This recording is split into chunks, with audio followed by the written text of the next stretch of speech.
Okay, welcome to this meeting of the Western Area Planning Committee. I am Christopher Newbury. I'm chairing the meeting. Do you think it should come a bit closer, like that? Is that better? Okay, my name's Newbury. I'm chairing the committee. First item is apologies, and I'll hand over to Ellen on my left, who will tell us about any apologies and substitutions. Thank you, Chair. So we've had apologies from Councillor Bill Parks, and we have Councillor Mike Sankey sitting in a substitute today. Thank you, Ellen. And I see we've got Councillor Parks with us as a local member, and I believe he's planning to speak on the planning application that he called in. So welcome to you. The minutes of the previous meeting, which was on the 4th of September, are circulated. Does anyone have any corrections or additions to those minutes? I'm looking around and I don't see any hands, so I'll move that we approve them. Someone to second. Thank you, Councillor Davis. All in favour? Any against? Those are approved. Declarations of interest. This is only for members of Wiltshire Council. Nobody else needs to declare any interests in anything on today's agenda. Do any members of the council have anything that they would like minuted in the way of interests? I'm looking all around and I don't see any hands. Chairman's announcements, just the usual ones. Could anyone with a mobile phone put it to silent or turn it off? And that includes me, if I can find my phone. That's it. And we don't know about any fire drills for today, so if the fire alarm goes off, it will probably be a real fire, and Ellen will quickly get us out of the building. Follow the lead of Ellen. Public participation. For the benefit of some of you are not regular attenders, and you may never have been to one of our meetings before, I will just quickly outline the way we deal with items on the agenda. First of all, an officer will present a report and explain the recommendation. We then ask members of the committee if they have any questions to the officer, who will reply. We then go to the public participation section, and if you've signed in to speak, you will get up to 3 minutes to say what you've got to say, unless you're representing a parish council, in which case you will get up to 4 minutes. And if you get on the time, I will ring the bell, which is just a polite way of saying, could you please wind up? The local unitary member may then speak, and in this case we have Councillor Parks, who has said he'd like to speak on this Upton Scudamore item. We then go into debate, and we ask the first member to speak to move a motion, which needs to be seconded. Failing that, the next member. At the end of the debate, we take a vote, and we do it by show of hands. On the first item on our agenda then, planning, appeals and updates, I will ask Mr. Smith, who is standing in for Kenny Green, to tell us about this item.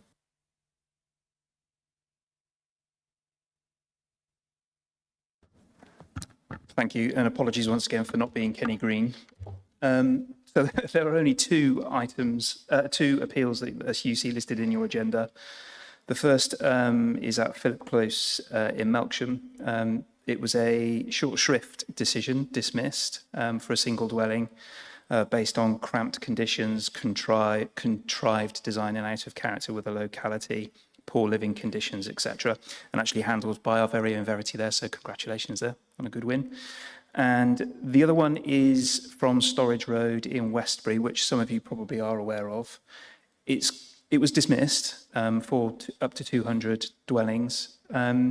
It's a consequential decision in as much as you will be aware of the requirement for local planning authorities to demonstrate a 4, and in some circumstances 5-year supply of housing land.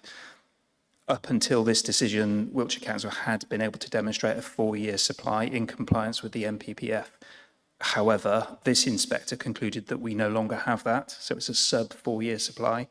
and therefore now the tilted balance, which is set out in the NPPF, is now engaged. So quite a consequential decision, and you'll see lots of applicants in the future making reference to it.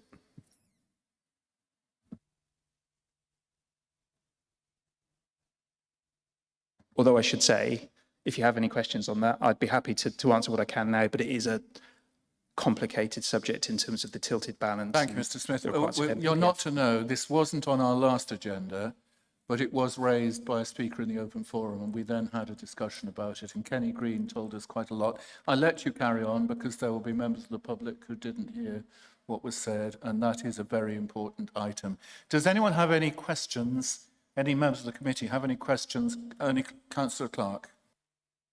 Thanks, Chairman. I wasn't under the impression that planning decisions acted in a similar court of law. They don't set a precedent, do they? So, A, why is this figure being accepted?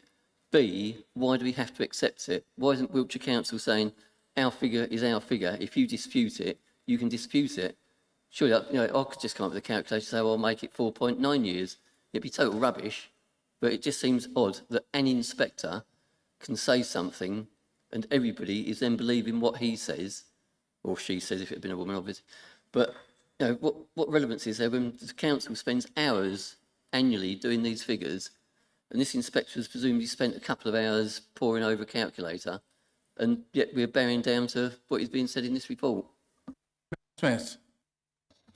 Yeah, the way in which planning appeal decisions are treated in your conclusions on new applications is that they're regarded as a material consideration, a significant material consideration. So precedent in a way, although that phrase isn't actually used because you've got to be very careful about how you use precedent. So it's a material consideration moving forward. This decision exists. Now, for whatever reason, the council hasn't chosen to challenge this decision in the courts, which is the normal course of events when you disagree with an inspector's decision. As you may well be aware, the way to challenge a decision is where there's been an error in law or an error in the logic of the inspector. Now, we haven't challenged that. So in the absence of that challenge, the decision stands. So unless the council can come up with evidence to refute this in future appeals, then what is said in that decision will be a significant material consideration moving forward. But I certainly agree with your sentiment. Thank you, Mr. Smith. I mean, it also has to be said that the inspector does not arrive at his findings with a clean sheet of paper. There's a mass of evidence, and the two sides are fiercely represented, and the facts have to be established quite carefully. And on this case, I think we did circulate the appeal decision. In this case, the inspector found two major points that he disagreed on. One was some particular sites that he found he agreed with. I think it was Emery Planning who was saying that they were being included and shouldn't be.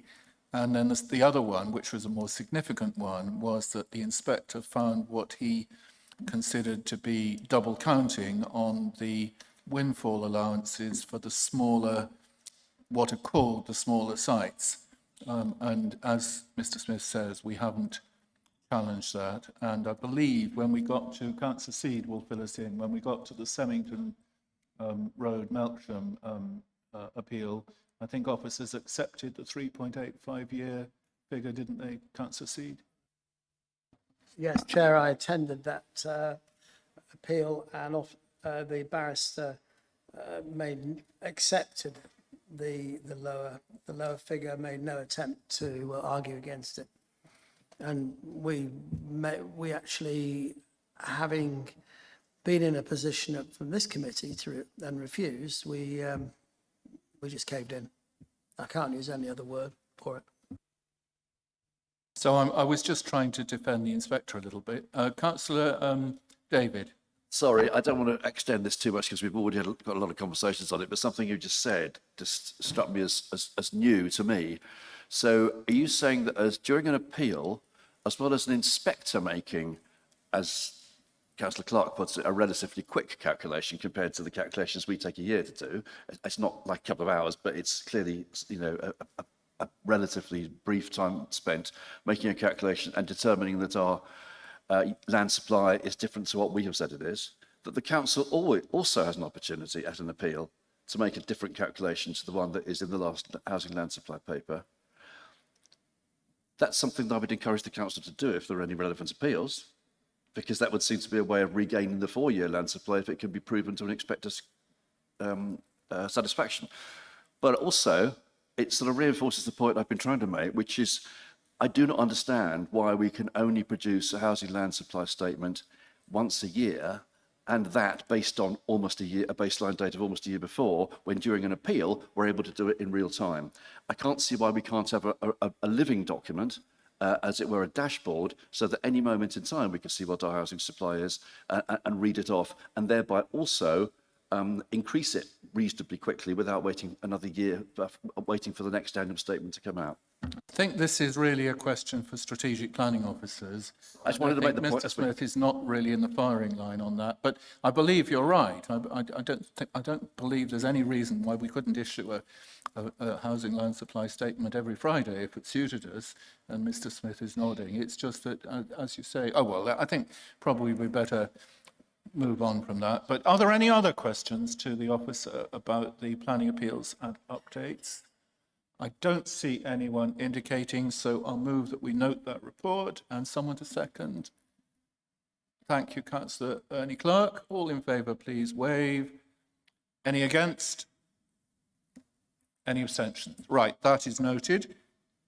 We now come to the main item on the agenda, which is the one planning application, and I have Verity Giles Franklin sitting on my right, who is the case officer for Temple Farm, Upton Scudamore, and she will take us through the report on this. Thank you, Chair. Just to start, just to let you know that I've received 4 late representations on the application. Having reviewed those, they include material considerations which have already been covered in the committee report, so I've got nothing further to add to those because they've already been covered in the report. Also, just to let you know that I have attempted to request a member of our Families and Children Commissioning team to be here today, but they were unable to send to anyone. The application is seeking planning permission for the change of use of an existing 5-bed detached chalet-style bungalow known as Temple Farm to a C2 residential institution to provide accommodation for up to 4 children. Officers are recommending the application for approval subject to the conditions listed from page 71 of your agendas. The application is not seeking to build a new building specifically to provide specialist accommodation, but the conversion of an existing dwelling. This application is not seeking any external alterations or extensions to the existing dwelling and is solely just seeking the change of use. The application site is located within the village of Upton Scudamore, with Temple Farm benefiting from an existing established access, on-site car parking provision and a generous garden. Temple Farm is located within an established residential area of the village with neighbouring dwellings to the north, east and west, with open countryside to the south. The proposal seeks to provide accommodation for up to 4 children aged between 7 and 18 years old, with 3 members of staff being present during the day and 2 sleeping overnight. The applicants are intending on providing a long-term home environment for young people. It is understood that children may have previously experienced a form of trauma or abuse, but they are not taking on children who have significant learning or physical disabilities or a mental health diagnosis. Any applications for children that come forward to Temple Farm would be assessed to ensure that they would be suitable for this particular home.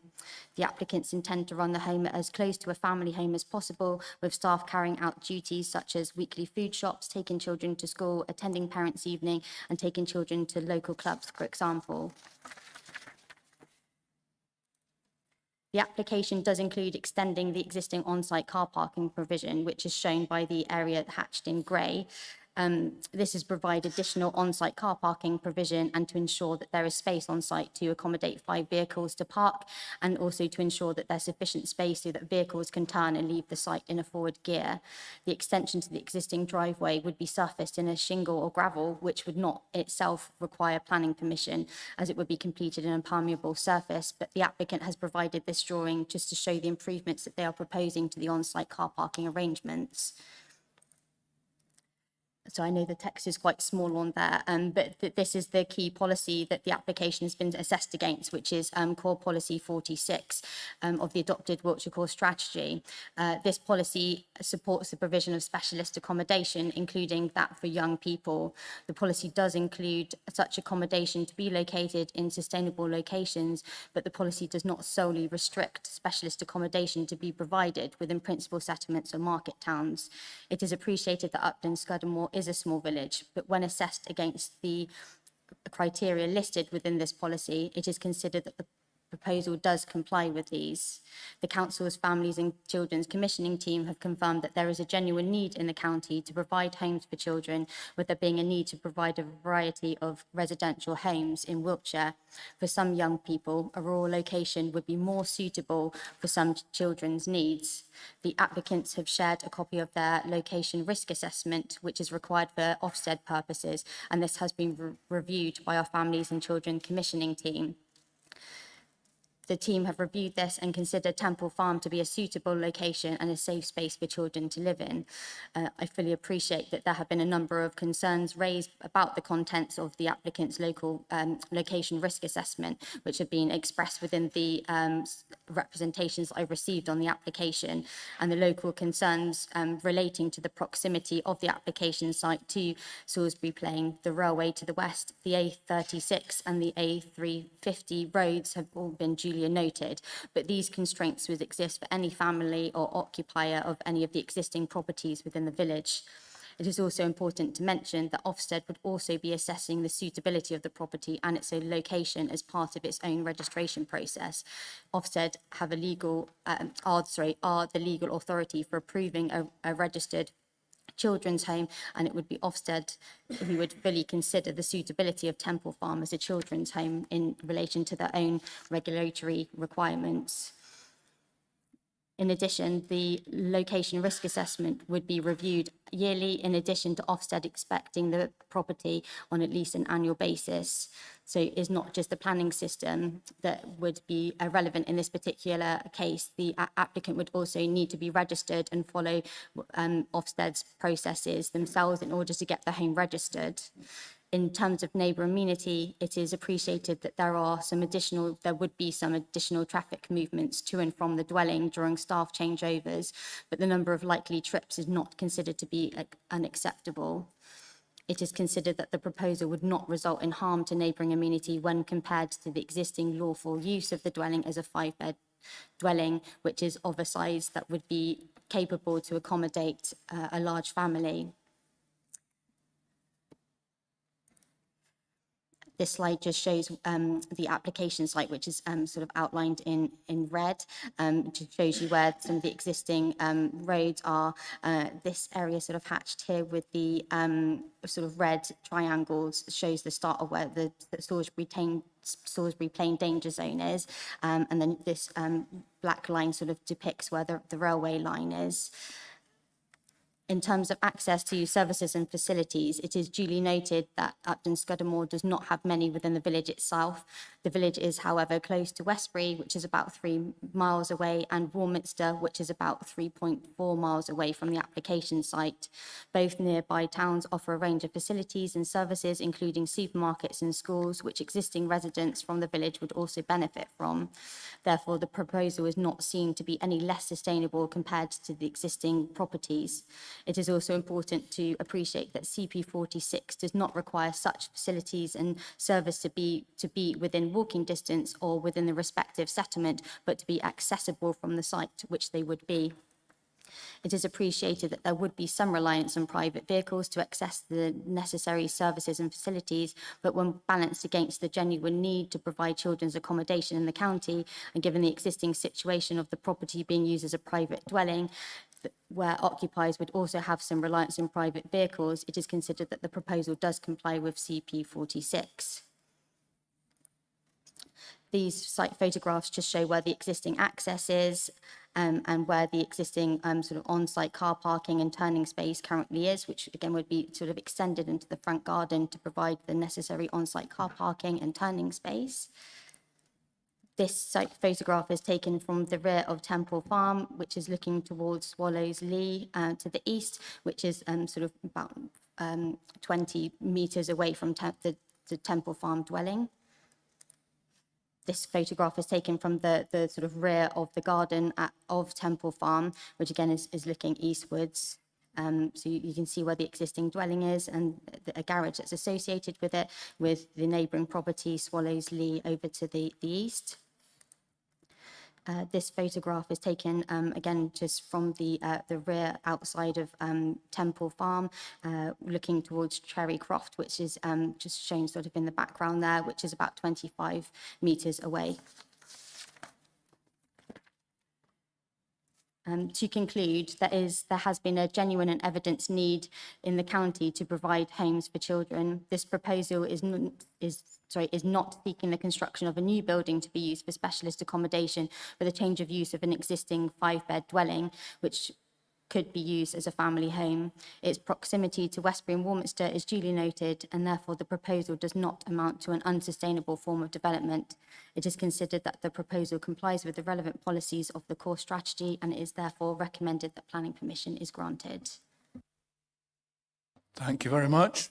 So over to members of the committee.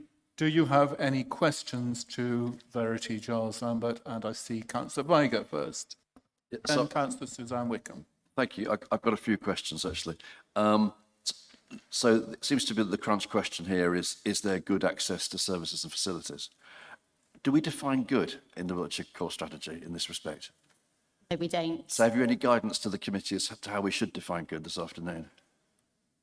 I guess in this particular instance, like the lawful use of the dwelling, it is a family home. So again, anyone within the village of Upton Scudamore there would be some reliance on sort of a private vehicle in order to gain access to sort of healthcare, shopping, schools. So, I mean, given the proximity to Westbury and Warminster from the application site and considering what the existing use of the dwelling would be, it being used as a child's farm, a child's home, there would be no sort of difference in terms of the access to services between the two uses, that proposed and that existing. Well, yes, if this was a normal family home, but at one point it's described as being like a normal family home. At another point it's clearly described as it is, which is a home that will be serviced by 8 members of staff who are coming and going on a shift basis. So in a normal family home, you've got, you know, a parent usually able to ferry a child. I mean, for me, the litmus test is if I'm a 10-year-old child living in this property and I want to go to the Brownies in Warminster, can I go? And I mean, I don't know the answer to that. I'm deliberately raising that before the public forum. You know, is there going to be car transport available as much as there would be for any other child in order to get them to the services and facilities in Westbury and Warminster? Have we had any intelligence on that? Within the applicant statement, they said that there would be 2 vehicles that would be used to help make sure that the children can get to sort of whatever services they need to access, any clubs, you know, any sort of school activities, anything like that. So the applicant is intending on having vehicles on site in order to transport children, that the same as a family would be. And I appreciate what you were saying, and I know the applicant's intention is to run it as close to a family as possible. But I do appreciate that the difference in this situation with the proposed use is that there wouldn't be sort of parents, there would be staff who would be working on a rota, a 24-hour rota with a total of 8 members of staff. So the report says, should the need arise, officers would expect any associated facility-related trips to be taken by a private motor vehicle. But the truth is the need will arise, won't it? Because you've got 4 children of those ages, they will have activities and friends to see and things to do, so the need is going to arise. The other point I wanted to ask was about school transport. Have we talked to the school transport team? Because I see that both the secondary school, King Down, and primary school, which might be Minster, not sure which one it will be, they're both within 3 miles. So for children over 8, they'd be expected to get there under their own steam, as it were, unless I can't remember what the exact phrase is, unless the council regard the route to be unsafe to walk. Have we consulted the school transport team as to whether they regard it as safe or unsafe and whether transport will be provided by the council? I haven't consulted them. They weren't a statutory kind of consultee as part of this application. So I can't say that we provided or I got a comment from them on this application. The other point is, several times in the report, it mentions that the rural location is regarded as positive because they're seeking to house children with a history of trauma or abuse. And yet our own policy says that such accommodation is usually provided normally in the principal settlements of market towns. So is this report saying that our policy is incorrect? If our policy is to normally provide such homes in market towns, is that an incorrect policy? Because this report makes quite a lot of play of the dangers of gangs and exploitation, antisocial behaviour, etc., that you get in a town. It seems to me there's a bit of a contradiction there. I mean, VP 46 is sort of the overarching policy that looks at various types of specialist accommodation, and it does sort of list within the policy about nursing care, extra care facilities, including those required for children that require care. So again, the policy is sort of quite overarching, looking at various different types of specialist accommodation that for people that might need sort of additional sort of accommodation outside of a normal home. And it does say in there that proposals will be supported but not limited to a number of specific groups. In this instance, as from the comments I've received from our families and children commissioning team, there are incidences where a child would benefit from having a more rural location, depending on sort of the history of that child, where they potentially might have come from.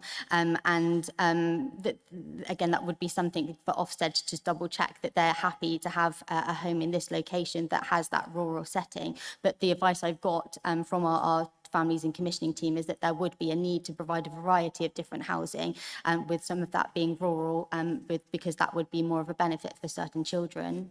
Okay, but I guess all children who are looked after by the council have needs that are different to children who aren't. They all have some, difficulties and challenges, and it's interesting to me to think that those challenges don't apply to some in terms of towns and to others. My final question, though, is you say that they wouldn't be taking children who've actually got a mental health diagnosis, i.e. a formal mental health diagnosis, but they are taking children who've suffered trauma and abuse and neglect. So, I mean, those are conditions that do affect one's mental health. I think we'd have to agree on that, wouldn't we? Yeah, I completely understand what you're saying, and I completely understand that those children might have obviously impact from their history. I know that the applicant is intending on sort of screening the children, so when applications come forward where people think, oh, we've got a child that might be suitable for that home, they would be reviewing that child's application to make sure that the home would be right for that particular child. So there would be sort of an additional process for any child that goes into that home to make sure that that child is going to be right and the home's going to be suitable for their requirements and their needs. Okay, would it be that this home is available to any children who the council decides need to be taken into care, or would they firstly be looking at those children who are currently being cared for out of county now? I can't 100% answer that question. I'm not 100% sure on the answer. All that I know from our families and children commissioning team is that there are 14 children who require some residential home that are currently having to live out of county, and that there is a commitment as a council to provide them with accommodation within the county. So that there is some children that do need to be brought back. So the point I make is, if the families and children team were here, and it's a shame they're not, I'd be asking them whether there was a match between those children being cared for out of county and the ideal child profile they're setting up here. But they're not here, so we can't ask them. Yeah, no, sorry, I don't know. Again, I think it depends on sort of the individual needs of that child and what home what home space is available for those children. Thank you, David. You were asking about the meaning of good, as in good access. But that is the main policy. And then there is this exception which says, in exceptional circumstances, the provision of specialist accommodation outside but adjacent to principal settlements and market towns will be considered provided that the following criteria can be met. And my question, following on from yours, is what are the exceptional circumstances that bring that exception into play? And then number X, one of the things that have to be complied with, facilities and services are accessible from the site. But what are the facilities and services that are accessible from the site? And are they accessible by the children or only by the adults looking after them? Yeah, again, the policy isn't 100% clear on what those services and facilities need to be. But obviously, given that this is an application that's looking for specialist accommodation for children, then those sorts of services that we would look at are things like schools, etc. And it says are accessible from the site, but the policy isn't prescriptive on what that means in terms of being acceptable or accessible. It doesn't specify that it has to be within X amount miles range, or whether it has to be by car, public transport, or through walking. So in this instance, given the fact that the application site is in close proximity to Westbury and Warminster, we consider that particular criteria to be satisfied in this occasion. But it must mean something. The policy must mean something. The words of the policy must be something we can interpret. And I mean, you say in close proximity to Westbury and Warminster, but 3-point-something miles from each, I think you said, and presumably what you're interpreting accessible from the site as accessible by private car, are you? Well, in this instance, there is a bus service from the A350, which does operate an hourly service to Warminster and to Bath. But again, and most of the residents within the village, there would be some reliance on a private car, given the fact that Upton Scudamore doesn't have any of its own sort of amenities, services, facilities for people to access. So it has been acknowledged the fact that there would be some reliance on a private car. But again, the policy isn't prescriptive in terms of what accessibility or accessible actually means in this particular instance. We've just sort of looked at what the existing lawful use of the application site is to what's being proposed, and we don't consider the application site to sort of represent an unsustainable location. But what are the exceptional circumstances which bring that bit of the policy into play?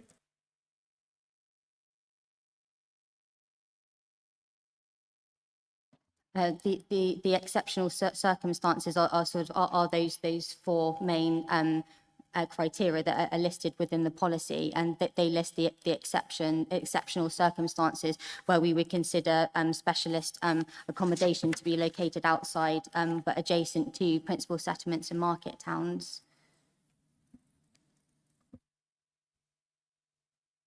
But that's the general policy. isn't it? They're listed on That's not page the 6. exceptional circumstances. no, That's the general policy that applies everywhere. They're listed on page 63 at the top of the agenda.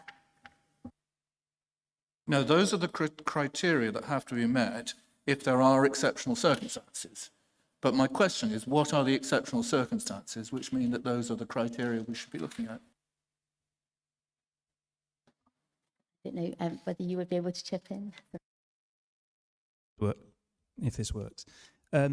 Yes, I think you're right. The way in which the policy is configured at the bottom of page 249 on the Wiltshire Core strategy, it talks about the exceptional circumstances and then goes on to say will be considered provided that, and then lists a series of criteria.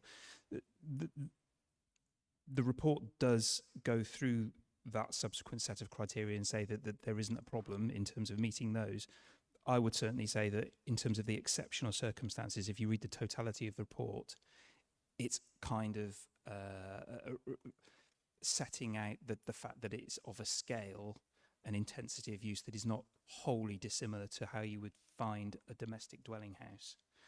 So in light of that intensity and scale of development, those would be the circumstances that would make it exceptional to, say, a care home or a much larger facility where you would quite rightly want to see that located in a principal settlement or a market town, as it says in the piece above in Core Policy 46.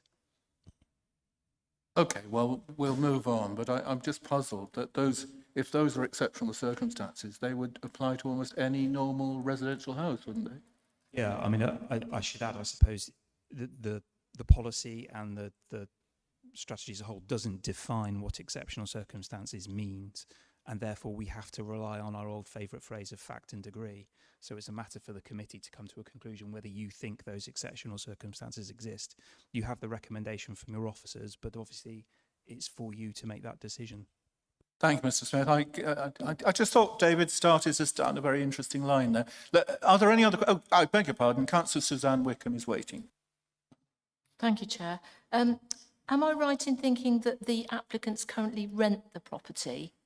That's correct, Yeah, yes. and if so, I just wanted to ask, is there a fixed term, is there a contract, or any other sort of arrangement, obviously for the sort of sustainability of the premises as a children's home? I'm not 100% sure about that, unfortunately. I don't know what sort of tenancy that the applicant has with the owners of the property. So sorry, I can't answer that question. Is there a way we could get, no, there isn't a way today we could get an answer, is there?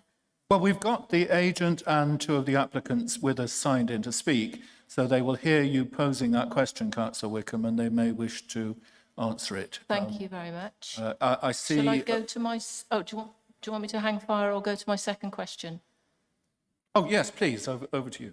My second question is, in the report, I note the pond suggesting a mesh to cover it. Now, I appreciate we're not talking about toddlers as the children who would actually live in these premises if this application goes through. And it doesn't seem unreasonable to me to put a substantial mesh over it. I just wanted to check that if that was suitable to the officer. Again, the pond has been identified in the applicant's location risk assessment with the intention that there would be some sort of meshing over the top just to, I guess, protect the children from that. I'm not 100% sure that having that as a condition would meet the 6 tests required for planning conditions. But again, I can defer to the applicant just to see whether they would be happy with a conditional note that basis being imposed. Well, the applicants will be hearing the conversation, so they will be able to reply to that in due course. Councillor Mike Sankey is next. Thank you, Chair. I've got 4 points I'd like to raise, please. The first one, on the application form, the owner's details or the owner's name is redacted, which is fair enough. I understand that. But the address given for the owner is the address of an estate agent in Trowbridge. So it'd be useful to know if the property is actually owned by an individual, a business or a trust, and that would be relevant to a point I raised during the debate. The second point is on the application form again, when it says about waste storage, it says there are no plans for the collection or storage of waste or recycling. And I'm just wondering if this application were to be approved, would this still count as domestic waste, or would it be commercial waste because it's being generated by a business and have to have the formal audit trail for the disposal of commercial waste? The third one is on given to understand as restricted covenants on the property. And if we are to grant permission for this, would that be a conflict of interest, or is it something we need to take into consideration? And the final point, obviously there's 5 bedrooms, but 6 individuals going to be sleeping in the property of a nightly basis. I don't know whether it's particularly relevant, but will it be 2 members of staff sharing a room or 2 children? That's it. Thank you. Thank you. Just to answer your first question about the applicant's address, I haven't picked up, I haven't Googled sort of where the applicant sort of listed as the address, because the most important bit really is to understand where the application site is. So again, I can't provide comment on what's listed in terms of the applicant's address on the applications form. In terms of waste storage and... I think Councillor Sankey was asking whether it's an individual or a company. The applicant is a company. No, the owner. Of Councillor Sankey was asking whether the owner was an individual or a company. Sorry, the owner of the house or the owner of the owner of that. The owner of the house, The yes. owner of the house is separate to the application. So I know that the applicants who are here who are looking for the change of use, but the actual owner, I don't think has sort of had any involvement in the actual application, as far as I'm aware. I take it we don't know the answer to the question, is that it? I don't think so. No, sorry. Okay, let's go to the next one then. So the next question was to do with the waste storage and sort of collection. It would be my understanding, as it sort of would still be within a form of residential use, that there would be sort of treated as sort of a domestic premises, and therefore the relevant waste collection and etc. would be exactly the same as it would be if it was to remain in its lawful use as a dwelling. In terms of the restricted covenant, I am aware from the representations that have been submitted that there is a restricted covenant on the actual the house of Temple Farm, but restricted covenants aren't a material planning consideration, and therefore that wasn't taken into account as part of my assessment of the application. All I would say is that the potential grant of planning permission doesn't remove any of those covenants, and again that would be sort of a legal matter that would need to be dealt with outside of the planning process.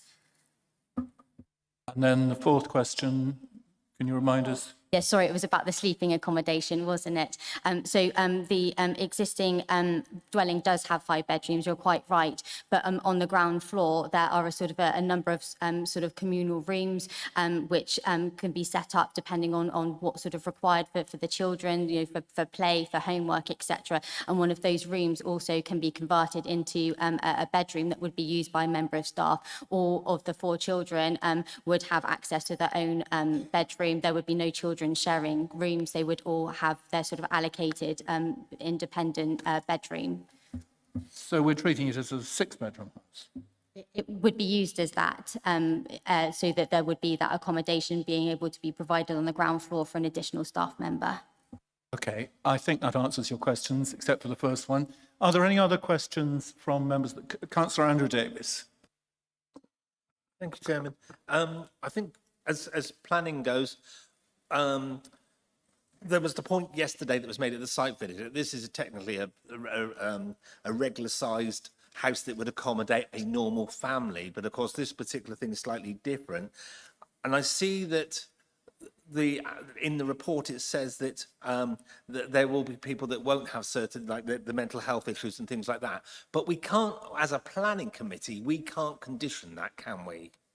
No, again, that would really fall within the remit of Ofsted, because again, they would sort of be looking at what the house can be registered for, the number of children, whether this location is acceptable or not. And I don't think we can really put a condition on to that effect. Okay, and the second point is, you did say in your report, in what you just said here, every child will be assessed on their own particular needs, so to whether they would be suitable to go there.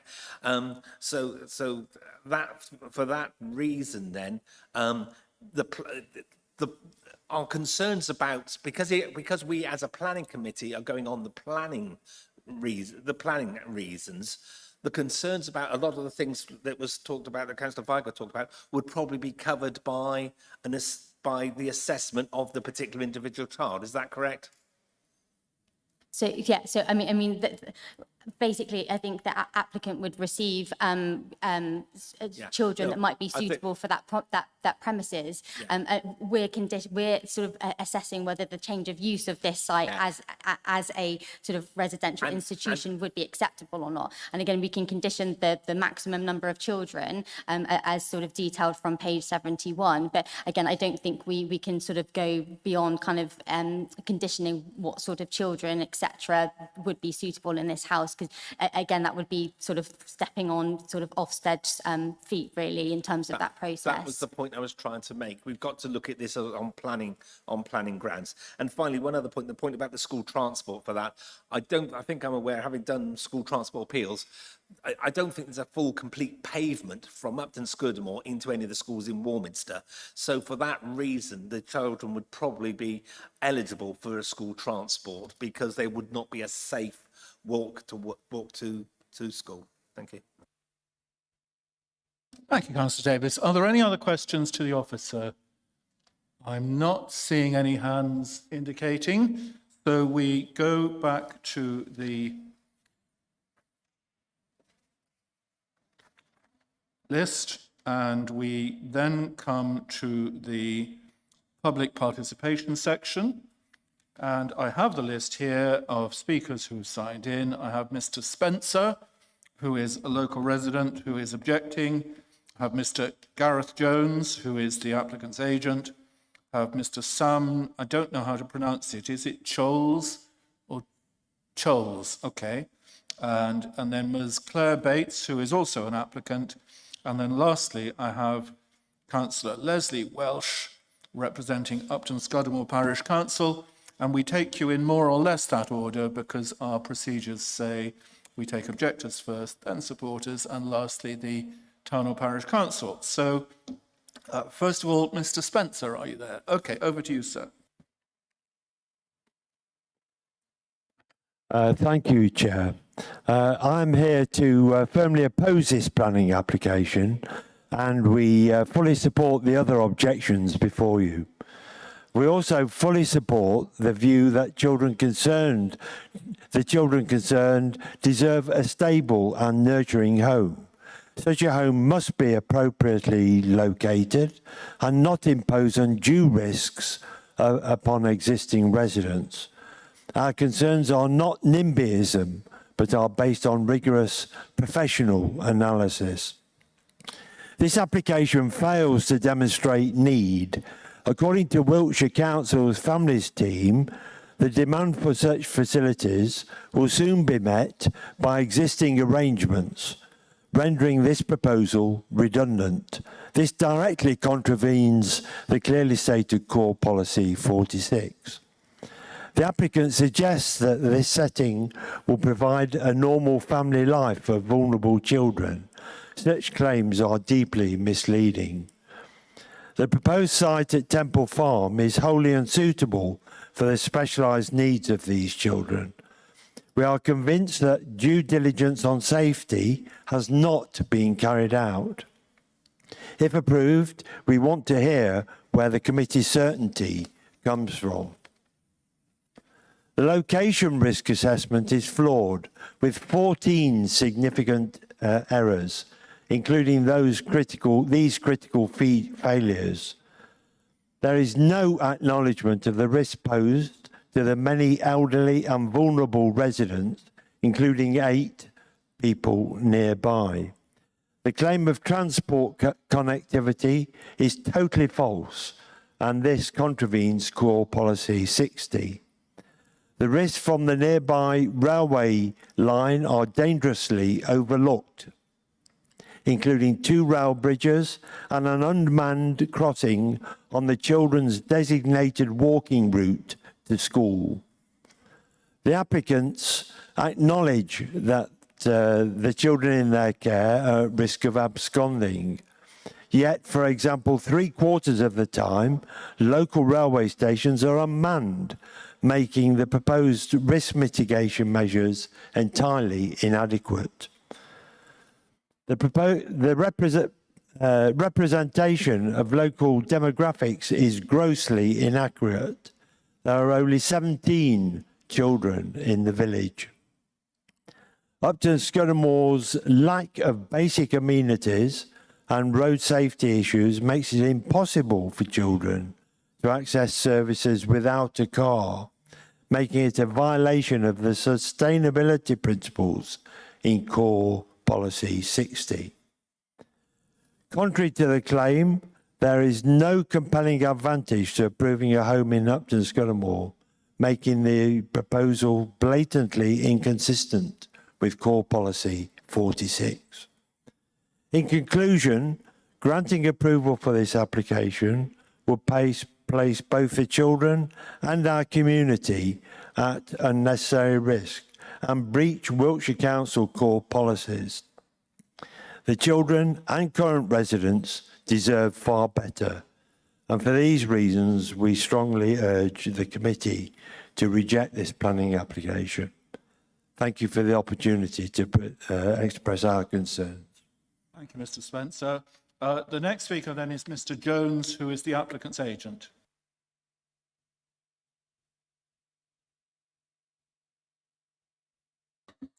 Thank you, Chair, and good afternoon.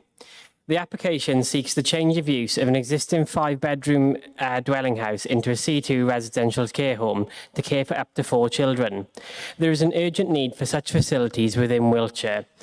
The operation of the home has been designed to operate akin to a typical family dwelling with 3 staff at the property during the day and 2 at night. This is therefore a low-key proposal and we support the officer's recommendation to approve the application. I note that several members of the community have raised concerns about the proposal and welcome the opportunity to discuss these with you this afternoon. Firstly, it is important for me to note that the development is solely a change of use application and no alterations to the appearance of the existing dwelling are proposed as part of the application.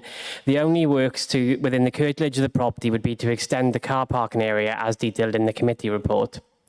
Consultees have raised concerns about the suitability of the location. However, there is a specific requirement for this proposal to be in a more isolated and spacious countryside location, given the vulnerable nature of the children intended to use the property. This is primarily related to avoiding larger built-up areas due to the risk of exploitation, a quieter area given the sensitivities of the proposed users of the property, and a larger garden to give children appropriate space, again given the sensitivity of the intended users. In this respect, it is considered that this complies with with Core Policy 46, and there is a specific locational need for this type of development in this location. The Council's Children's Services team have been consulted on the application and note there is a genuine need for this type of accommodation in the county, with a number of children currently being placed outside of county against wider council and national aims. Concerns have been raised with regard to the highway impact of the proposal. It is noted that the Highways Department were consulted on the application and raised no objection.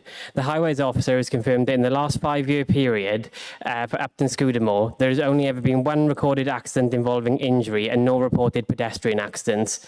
As such, the highway network is considered to be operating relatively safely, and it is not considered that the change of use to a children's home would substantially increase any highway harm. Concern has been raised with regard to residential amenity. The applicant considered this when choosing the site. It has a large garden and significant separation to neighbouring properties. The existing dwelling house could be occupied by more children as in its lawful use. Children occupancy numbers are considered to be going to be conditioned as part of the application and is viewed as a betterment compared to the existing situation. A condition for a management plan to address local residents' concerns has also been put forward by officers. Comments have been received with regard to the impact of the proposal on listed buildings. Given the scheme is for a straight change of use, no harm is generated, and this is a view shared by officers. I would like to conclude by thanking officers for their hard work throughout the application and thank them for the report this afternoon. I hope the committee is reassured by these comments. The proposed scheme addresses a defined need for this type of accommodation in the area. Thank you very much, Mr. Jones. The next speaker then is Mr. Choles, who is one of the applicants. Good afternoon. It says here Mr. Choles. I'm definitely Miss Choles. I do beg your pardon. That's okay. So my name is Sam Choles and I'm one of the founders of New Day Children's Services. I became a support worker for children in a residential setting when I was 19 years old, having continued throughout my adult life. I've opened homes, supported homes, led homes and everything in between. Working with children who have a history of trauma is the most rewarding experience. Our children are forced into a situation of being looked after by the local authority for absolutely no fault of their own.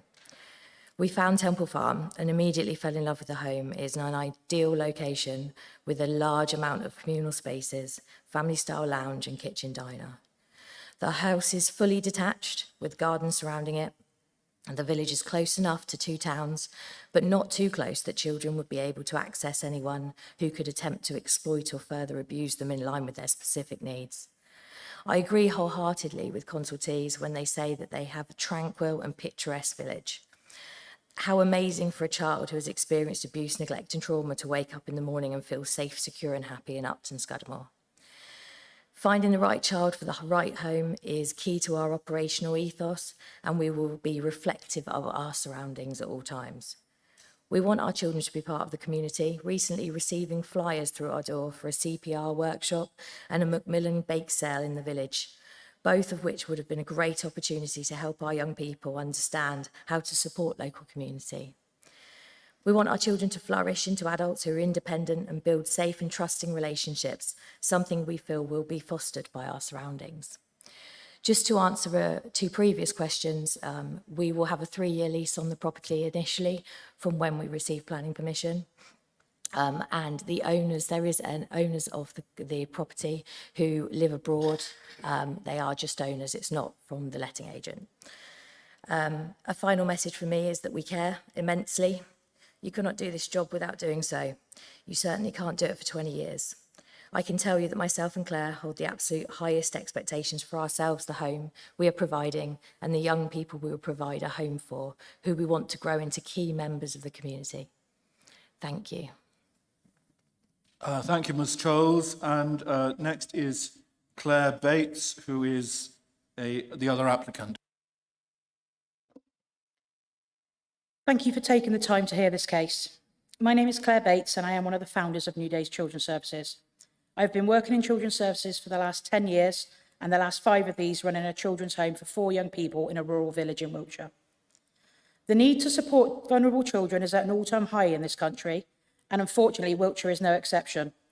As stated in our report from Wiltshire Children Commissioners, there is a need for this in the area, with a significant number of children having to be placed either out of county or in unregulated provisions, with part of their proposed staying close plan in which 15 children are currently involved in to be moved back into Wiltshire. They have also been consulted on the location of the site and find it to be a suitable location. They say due to the risks young people face within urban areas, we need homes in rural locations to be able to meet their specific needs.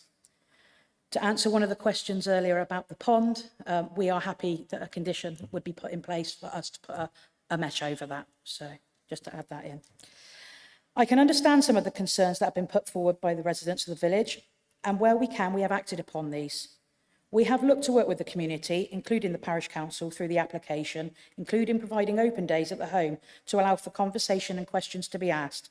We want to ensure that we are involved in the community and the community understand who we are and what we are about. The majority of the concerns centre around the location. This is something that we have carefully considered through the many years of experience we have.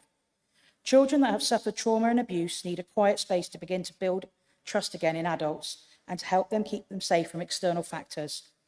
Being in a busier town or city can be detrimental to this process, as in busier environments, they can seek the support from unsuitable avenues. Just to explain a little more about our process. In the event of a grant of planning permission, we will then be visited by Ofsted.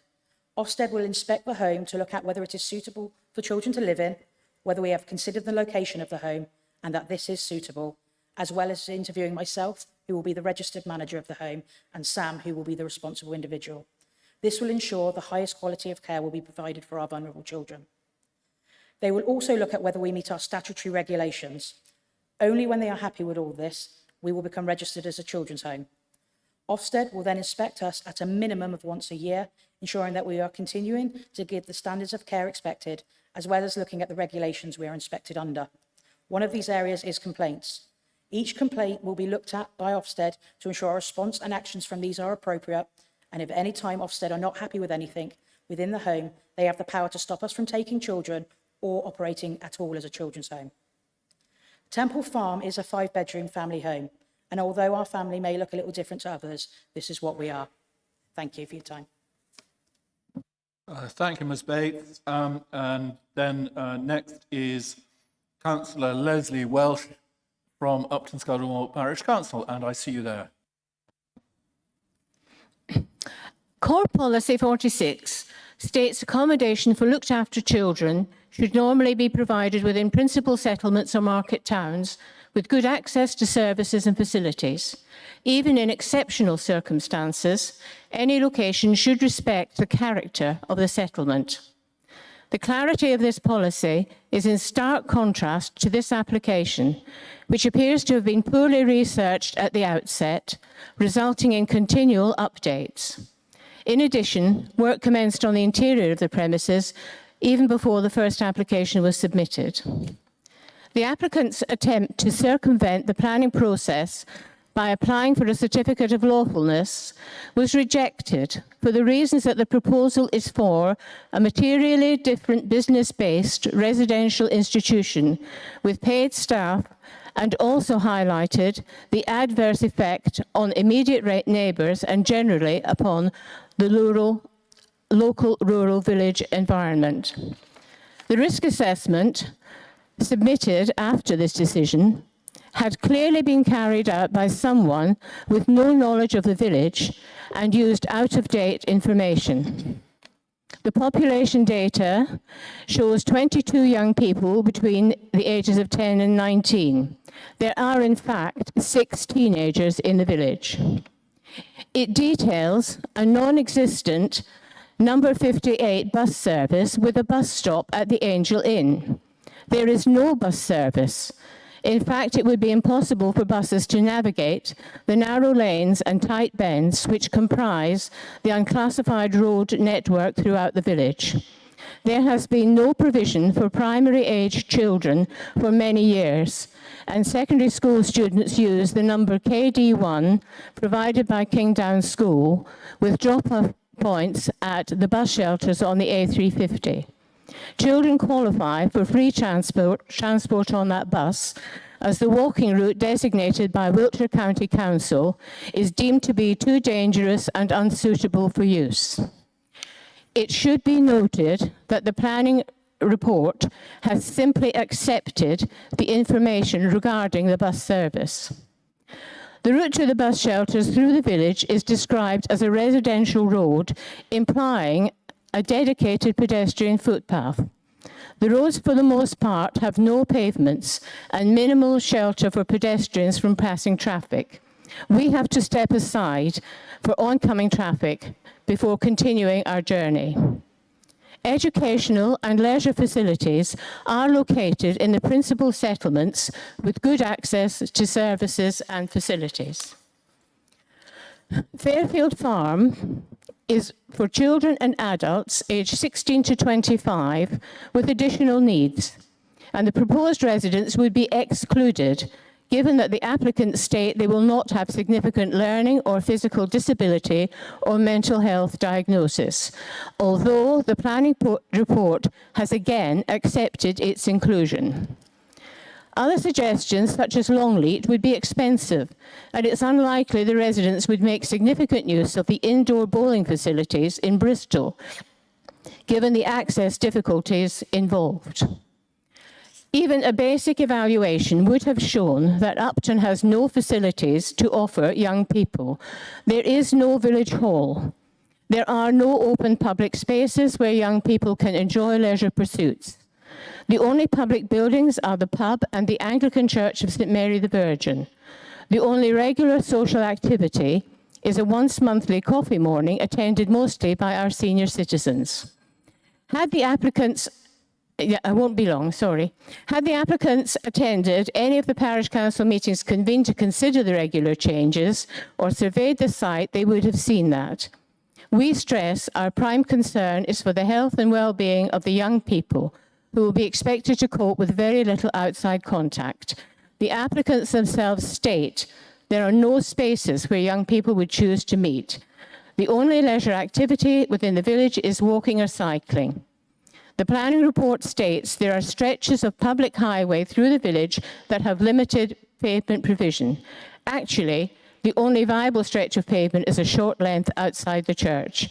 The reality is these young people will be confined to the house and garden, probably dependent on their internet access, with the well-publicised risks associated with that. I think out of fairness to all the others, we're Thank on you. 5 minutes now, so I think we'll, thank you very much. And then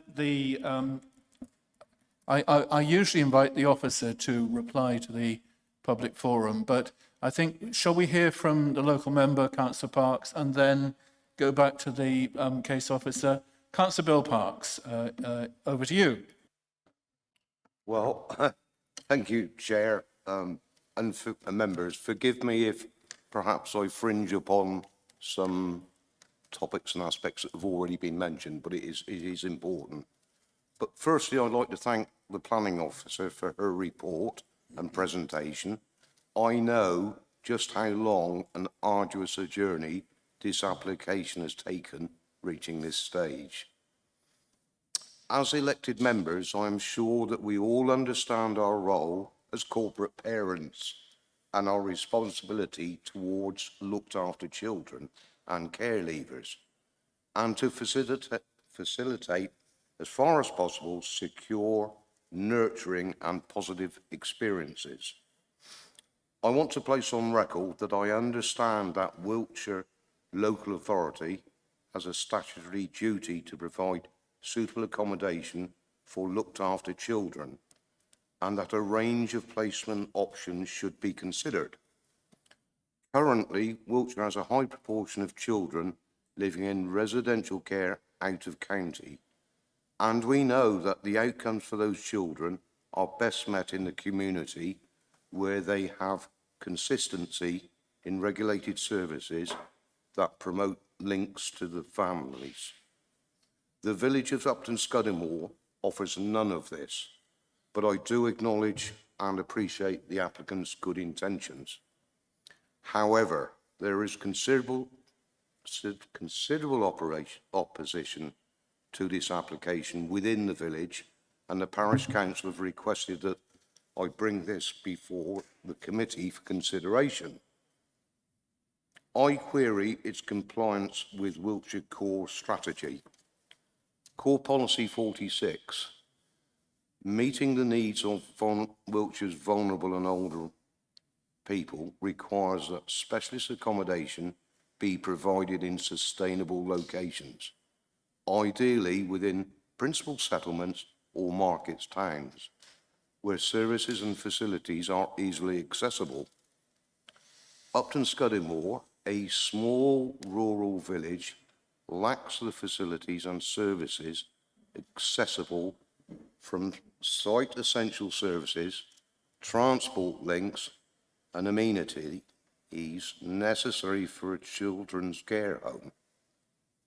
The village's isolated nature leaves children with zero access to immediate social, educational and recreational opportunities, which risk exacerbating feelings of isolation and emotional distress, even more so for children with special needs. The site's proximity to major roads, as well as the railway line, presents serious safety hazards, especially for vulnerable children with behavioural difficulties.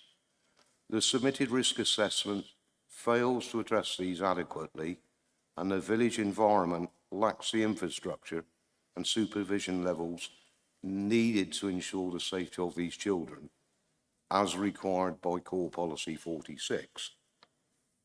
Moving on, Core Policy 60, Sustainable Transport. This emphasised the need for accessible, sustainable transport, reducing the need to travel, particularly by private car. Upton Scudamore has no reliable public transport options through the village. The nearest bus stops are at the edge of the A350 and operate infrequently, making the children within the care home dependent on private vehicles. It significantly increases, rather than reduces, the need for cars for transporting children and employees, not characteristic of a residential dwelling. As above, public transport, walking or cycling are not viable options, as they are not reliable or safe for children. These further isolate them from the essential community services, contravening Wiltshire's sustainable objectives. Moving on. Core Policy 57, Impact on Local Character and Amenity. Upton Scudamore is a quiet village with a predominantly elderly population. This application would lead to increased traffic, noise and safety risks. Additionally, the lack of meaningful consultation with residents undermines public confidence in the planning process, a critical aspect of Core Policy 57. The residents cannot see how the proposed development contributes positively to the character and distinctiveness of Upton Scudamore, and how it relates to the local context in meeting the community's needs. In conclusion, interpreting Wiltshire's core policy, this proposal does not align with the criteria outlined in Wiltshire's core strategy, providing specialist care homes in appropriate, sustainable locations. The risks to both children and residents make it unsustainable for the village of Upton Scudamore. The committee should reject the application, not because they do not want to provide good care home for the children, but because this location simply cannot meet the needs of the profoundly vulnerable children or the requirements of planning policy. The applicants say our children deserve living in the beautiful village of Upton Scudamore. The argument must surely be they deserve much better. For these reasons, I strongly urge the committee to reject this application. Thank you, Chair. Thank you, Councillor Parks.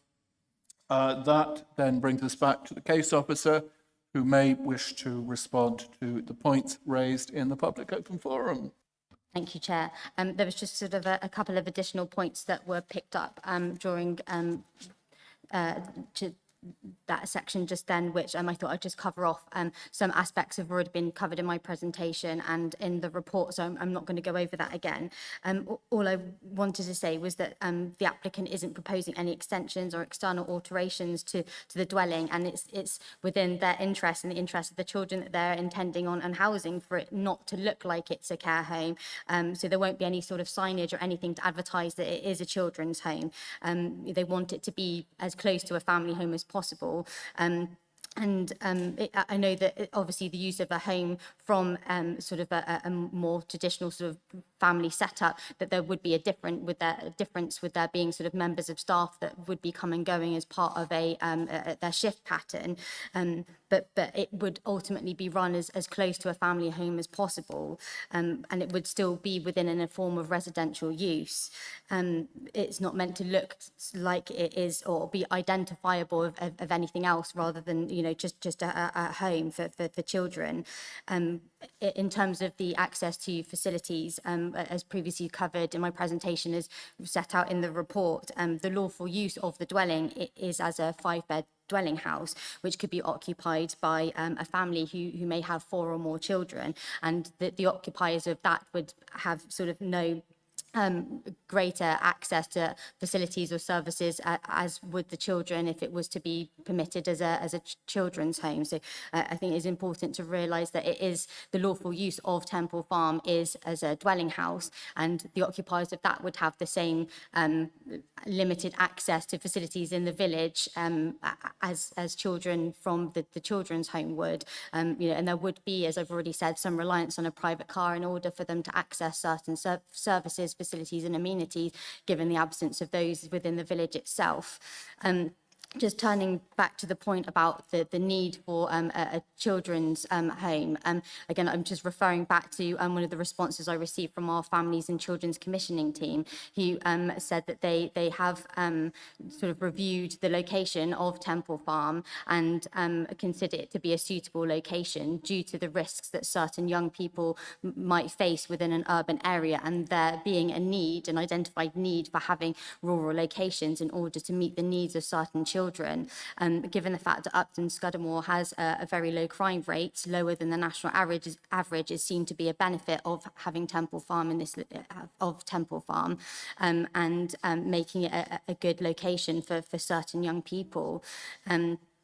And there was just a point that was made on the certificate of lawfulness. So there was a separate certificate of lawfulness application that was submitted, which was determined before this application came to committee. And it was the applicant to determine whether or not they needed to go down the full change of use planning application process or not. The application for the certificate of lawfulness was refused as it was considered that the proposed use of Temple Farm as a children's home would be different compared to the existing use as a dwelling, given the fact that there would be staff, a total of 8 that would be operating on a 24-hour shift pattern, which obviously would be different to it sort of being used by, you know, parents with their children on the site. The certificate of lawfulness wasn't refused because of harm on neighbours, but it was refused because it did represent a material change from the existing use, and therefore the applicant was encouraged to proceed with the change of use of application to proceed with regularising it as also not regularising it, sorry, permitting it as a children's home. Thank you very much. Could I just clear up that last point? I think you're saying that the site is already in use. No, sorry, that was my mistake. It's not already in use. It wasn't to regularise it. Sorry, that was a mistake. It was basically the certificate of lawfulness was submitted to see whether, because there are certain incidences where the use might not be seen to be material enough for it to warrant going through a change of use application. So that it would sort of wouldn't be seen to be a material change of use from a C3 sort of dwelling house to a C2 residential institution use, and there have been certain cases sort of across the country where that change of use could go through a certificate of lawfulness of proposed use, whereas in this instance, given that there would be sort of a total of 8 staff that would be working on a rota basis, it was considered that in this instance it would represent a material change from the existing lawful use as a dwelling house, and the applicant would have to go and seek planning approval for it to be used as a family, as a children's home. Okay, but when the certificate of lawfulness was applied for, presumably the applicants were claiming, is it 4 years of use of a particular kind? In order to get a certificate of lawfulness, you have to demonstrate that something's been happening for quite a long time. And what was it that has been happening for quite a long time? It was a certificate for proposed use. So it wasn't a link to any sort of enforcement or breach of planning control. It was a certificate of lawfulness for proposed use as a children's home. I think I understand that. It's not about what has already happened. It's about what is planned and whether a planning application is needed or not. Exactly, yes. Okay, well, that clears that up. Right, let's then go into debate.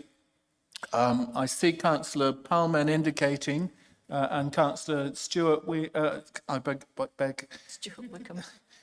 Councillor Suzanne Wickham and Councillor Jonathan Seed. And I'm trying to think who is the nearest local member. They're all a long way away. Pip is indicating Pip is probably the nearest local member. Do you want to go first, Pip? And then I'll take the others in that order. Councillors Palmen. Thank you, Chair. Wickham I've been and consulted Seed. by some residents and attended the site meeting, and I know the area very well, having lived there for over 50 years. And I also know many of the residents.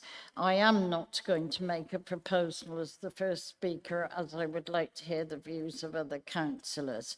But I would say this is a change of use only, and it could be used as a home for a large family, and the reference to noise or bad behaviour could apply to either, and there's absolutely no evidence anyway that this will increase the noise or antisocial behaviour or anything like that. So I'm going to wait to hear what everybody else has to say. Okay, let's then go to Councillor Stewart Palmen, and I've got Councillor Wickham and Councillor Seed waiting to speak, and Councillor Viger. Right. I wear many hats, as it is known. I'm also on the corporate parenting panel and the fostering panel, and I know that we are extremely short of this type of place. And it would be great to have more homes within counties. So I do see this as extraordinary circumstances. I do follow up on that, and I would like to propose to put for the officer's recommendation So I'll put that first. Anyone would second? Thank you, Councillor Parliament. Is there a seconder? Councillor Seed is seconding, and the next speaker is Councillor Suzanne Wickham. Can I add? Sorry, can I just? Oh, I thought you add finished. No. Just a little bit. Because it seems like an awful lot of the debate or points raised against this seem to make it sound like it's incredibly difficult to bring up children in a village, and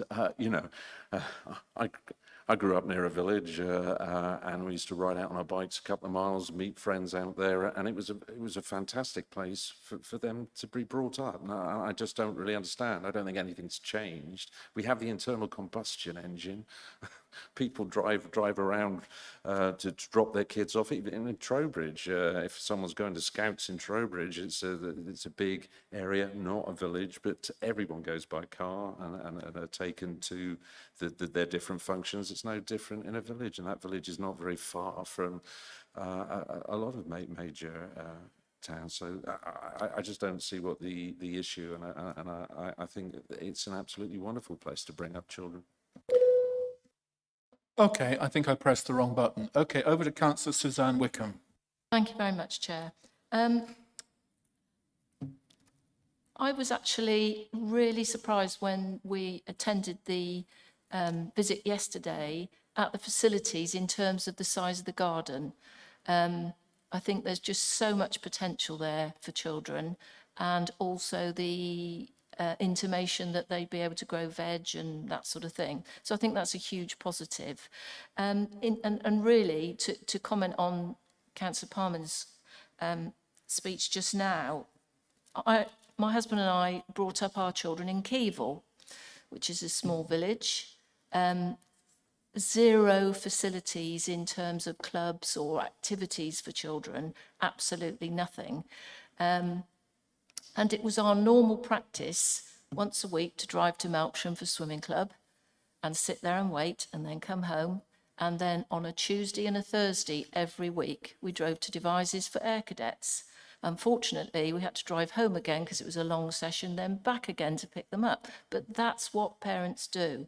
And from what I've gleaned from the applicants, that appears to be the intention, that they are trying to provide that sort of, dare I say, normality for the children that would be in this home if it were approved. I took the time to look at all the facilities. I know they're listed in the report, but the facilities, and I would say relatively closely, of course they're not in Upton Scudamore, they're not in Keevil, they're not in any village I know in Wiltshire.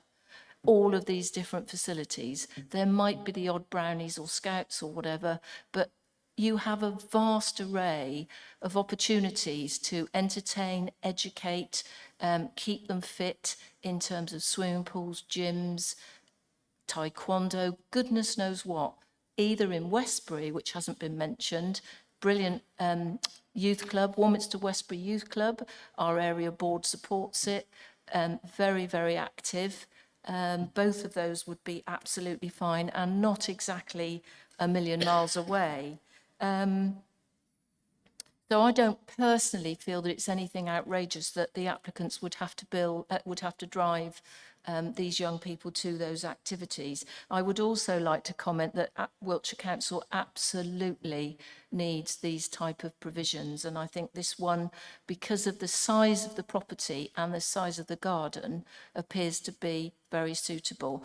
I totally understand local residents feeling that there will be noise, there might be disruption, there might be, more cars on the road. But really, when you analyse that in terms of if another family bought that property, which we've heard several times, it would be exactly the same. I've lived in premises where the kids next door make a bit of a racket, but hey-ho, that's life, I'm afraid. What was the other thing I was going to comment on? I left my notebook at home, so I've made some hasty notes here. I think really that's it. I feel that this is a very valuable resource, and it sounds to me as if it would be an asset to Wiltshire Council. Thank you. Thank you, Councillor Wickham. Councillor Seed, and then after that it's Councillor Viger. And I see Councillor Sankey indicating to go next. Yeah, I mean, I concur with what's already been said. This is, make one or two further points. This is a change of use, not a new development. Officers have investigated thoroughly and are telling us that the application is in accordance with policy, and that is the basis on which they recommend approval. I think we've heard that there is an indisputable need for this facility wherever it's located and these places for children. And I make one or two other points, and I get slightly irritated when people denigrate our village life, which is the basis of so much wholesome development of our young children. Vulnerable children are just as entitled, in my opinion, to enjoy the advantages of being brought up in a rural location in the same way as millions of other children in this country.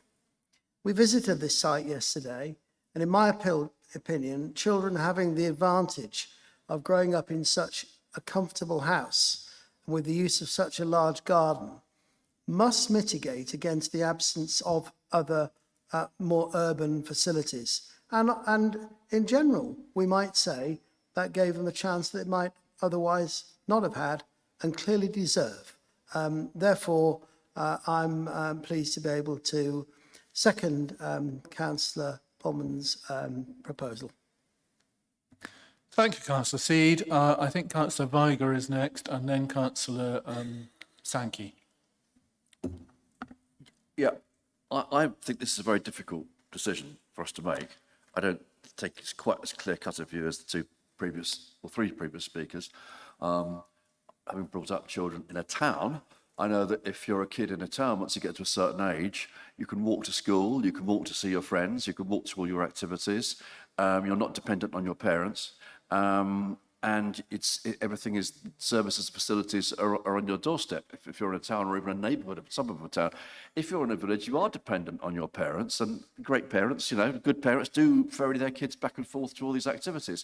But there are some children that our children knew when they were small who didn't always get to join in because they lived out in a village and the parents, for one reason or another, were not willing to bring them into whatever it was. So it's very dependent on the household and very dependent on the parent.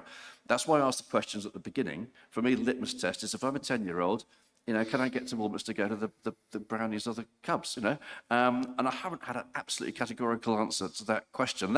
And that is a planning consideration, because that is, to me, the good access to services that we have in our Policy 46. So that's what I've been focusing on. I've also been asking myself, is it exceptional circumstances that we have a number of children being cared for out of county? I mean, it might be regarded as an exceptional if we have children needing to be in care for whom there is no provision, and we are actually trying to put them up in temporary accommodation or something. That would be a crisis, and that would be exceptional. Is it exceptional they're out of county? I don't think it's obviously exceptional. However, I am prepared to go along with colleagues on balance, but it is very much on balance. It's not proven. I mean, in the Scottish legal term, to use it, it's not proven that there is school transport from the county. I know you're asserting that it should be. It's not in the paper. It doesn't say it is. I would love to have seen that here. It's not proven that these kids will better get to access to facilities and services whenever they need to or want to, which is really important for a child that's had troubles and challenges in their life, that they can actually really enjoy the activities that they want to.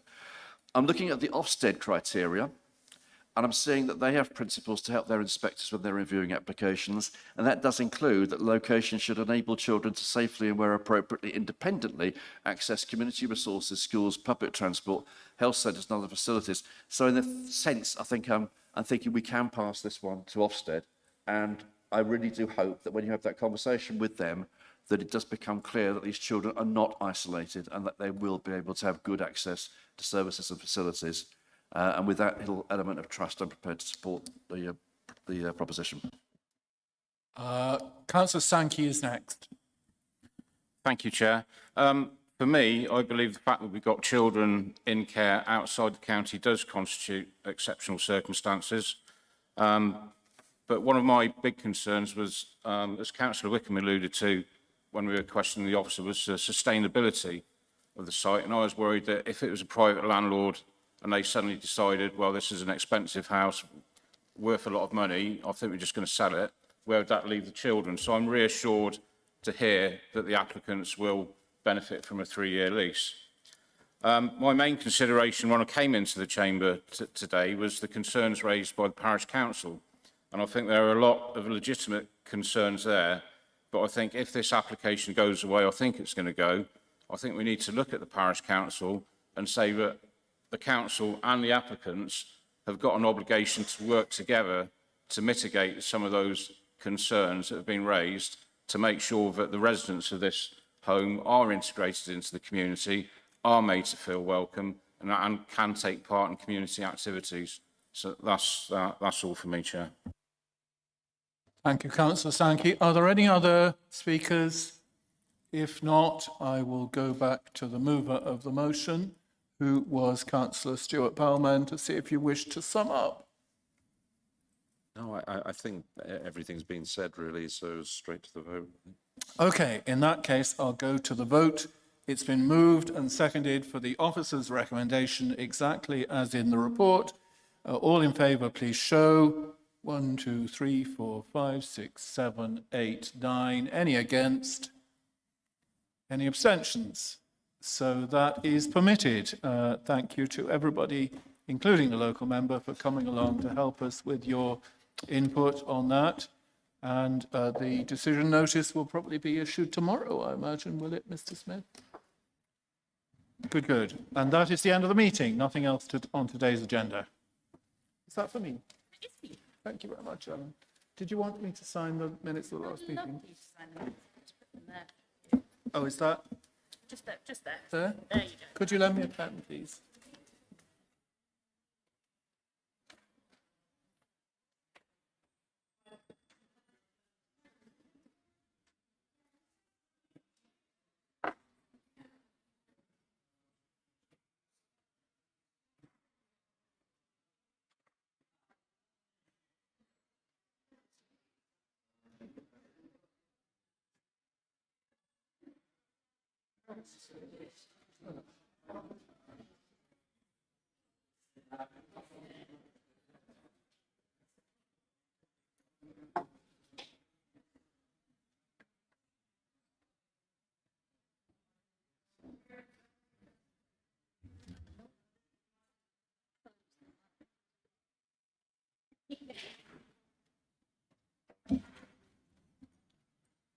Jonathan, you've left it.